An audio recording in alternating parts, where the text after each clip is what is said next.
Today I'm reviewing the ASUS TUF Gaming X570-PRO Wi-Fi motherboard. If you're looking for a reliable motherboard for the foundation of your next PC build, this review is for you. Hello, my name is Styles Watson and this is CreateTech Reviews, where we review gear for the creative home studio. This is the first video in a series covering a new PC build for audio and video editing and production. I've been running with this build for a little over a month now and I'm really happy with it. In this series, I'll be covering different aspects of the build, including pros, cons, costs, and more. At the time of purchase, the X570-PRO was retailing for $219 at Micro Center. However, if you purchase the motherboard with the CPU, the price drops to $199. And that's the same as the retail price for the X570 Plus, and this makes the Pro even a better deal. Like I said, this build is for an audio-video PC, not a gaming rig. So why did I choose the TUF Gaming X570-PRO? My goal for this build was a reliable board with the features I wanted at a price that I wanted to pay. With those things in mind, the X570-PRO checked off all the checkboxes without paying the premium price of a workstation motherboard. With workstation motherboards costing $300 or more, I was able to save $100 to spend elsewhere. Let's talk specs. The X570-PRO is a full-size ATX motherboard that provides lots of room for a huge CPU cooler like the Noctua NH-D15S, 4 sticks of DDR memory supporting up to 128 GB of RAM, a total of 4 PCIe slots nicely spaced apart, allowing plenty of expansion room for a single and multi-slot GPUs, video capture cards, Dante digital audio interface cards, and more. All in all, it's a well laid out board that allows for good airflow and sufficient expansion. Additionally, the BIOS is top-notch, providing control of overclocking features, custom fan curves, and RAID support. Here's what the initial BIOS interface looks like. Speaking of overclock support, it's important to note that the RAM or DIMM slots on this motherboard natively operate at 2666 MHz. What that means is if you buy memory with the speed over 2666, you are not going to see the advertised speed without overclocking. For this build, I purchased 32 GB of ballistic DDR4 3200 memory by Crucial. As you can see in the BIOS, it automatically registers at 266 MHz, but I have mine overclocked to match the advertised RAM speed of 3200. Okay, so here's some things I really like about this motherboard. First, the AM4 CPU slot fully supports AMD's 3rd gen Ryzen CPUs. For this build, I chose the Ryzen 9 3900 XT, which is a 3rd generation Ryzen CPU. And when combined with its motherboard, any 3rd generation Ryzen CPU unlocks the full support for PCIe 4.0. There's also built-in Wi-Fi 6 and Bluetooth 5.1, both powered by the Intel AX200 chipset.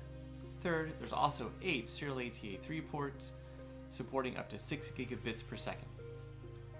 Fourth, there are also 2 M.2 SSD slots built into the motherboard. And since I'm using a 3rd gen Ryzen CPU, both of these slots support PCIe 4.0 drives.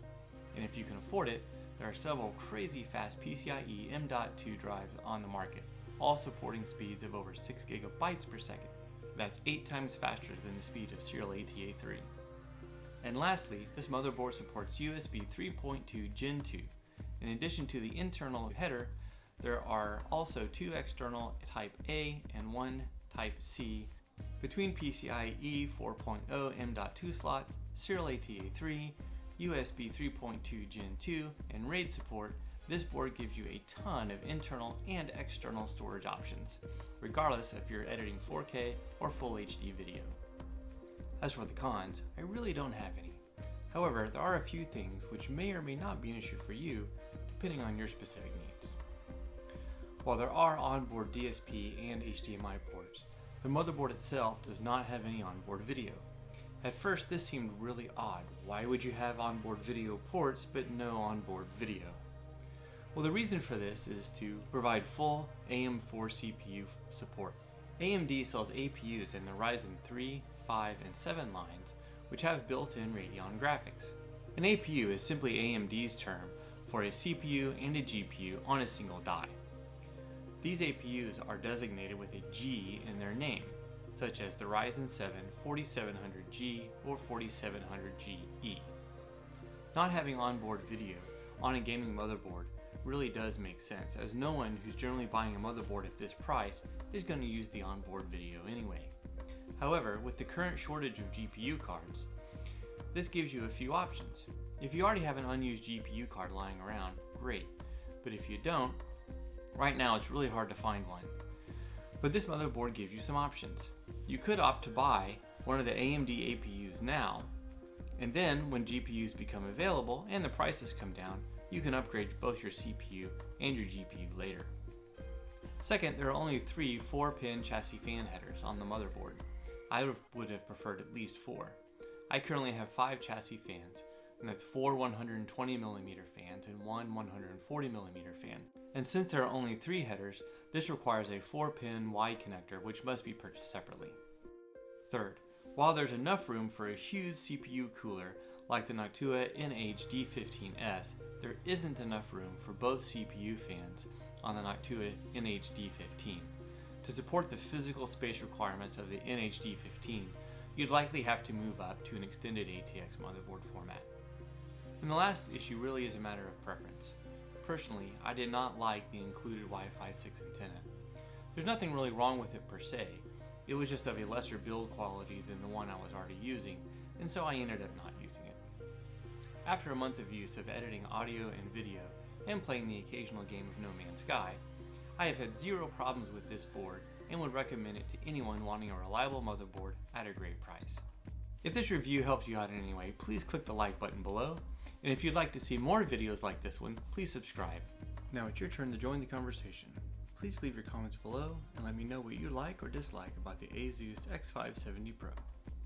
To learn more about this build, including how I built an ultra-quiet PC, please watch the rest of this video series.